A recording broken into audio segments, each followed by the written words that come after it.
I've been working the graveyard shift at this small, run-down gas station just off the interstate for about 8 months now.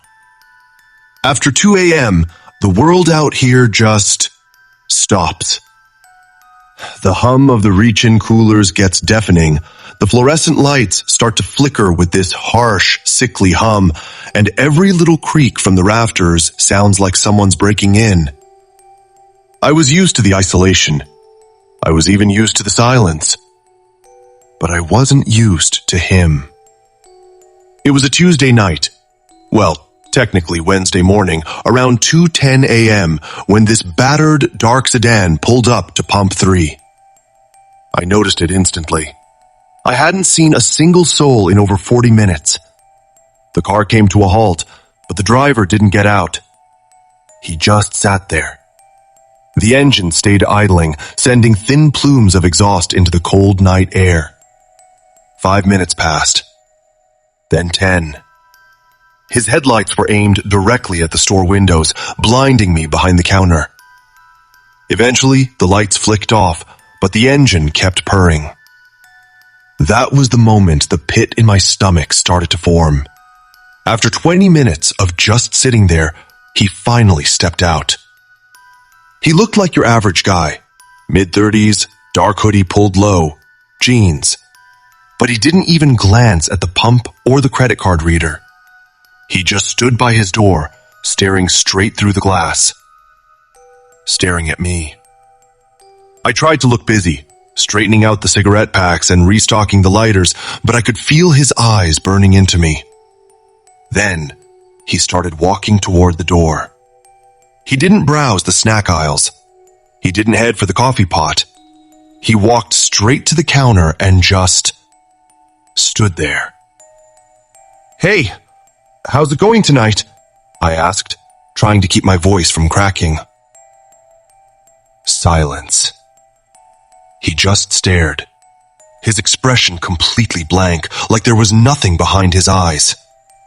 After a few agonizing seconds, he leaned over the counter and whispered, "What time do you get off?"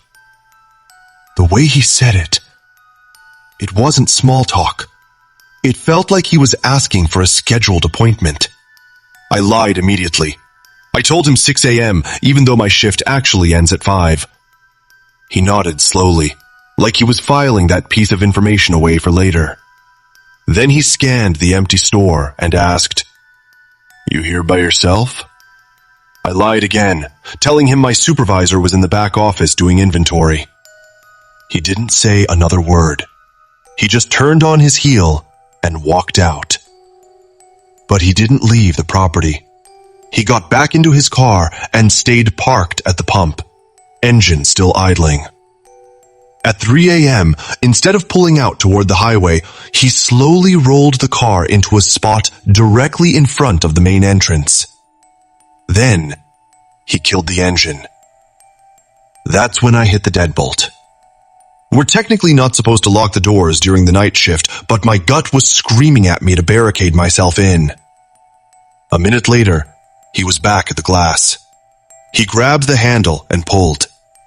When it didn't budge, he didn't look frustrated. He looked up and smiled. It wasn't a threatening grin. It was calm, like he expected me to be afraid. He tried the handle again, slower this time, then leaned his face against the glass, trying to peer into the shadows of the store. I grabbed the store phone and pretended to be mid-conversation. He watched me for a long, heavy beat, then finally retreated to his car. I thought it was over, but he just sat there in the dark.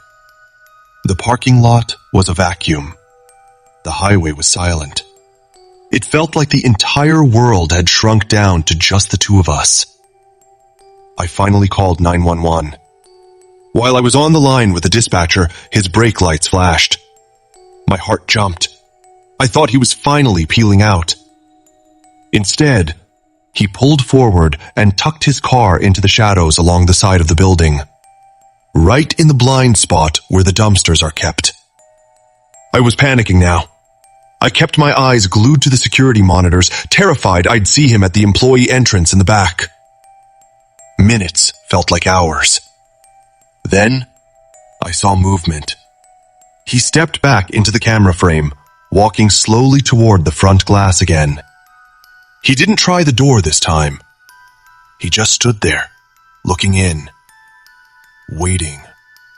Finally, blue and red lights cut through the darkness. The second he saw the cruisers, he floored it, vanishing into the night before the officers even pulled into the lot. They took my statement, but since he hadn't technically made a threat or broken in, there wasn't much they could do. He didn't show up the next night, or the one after that.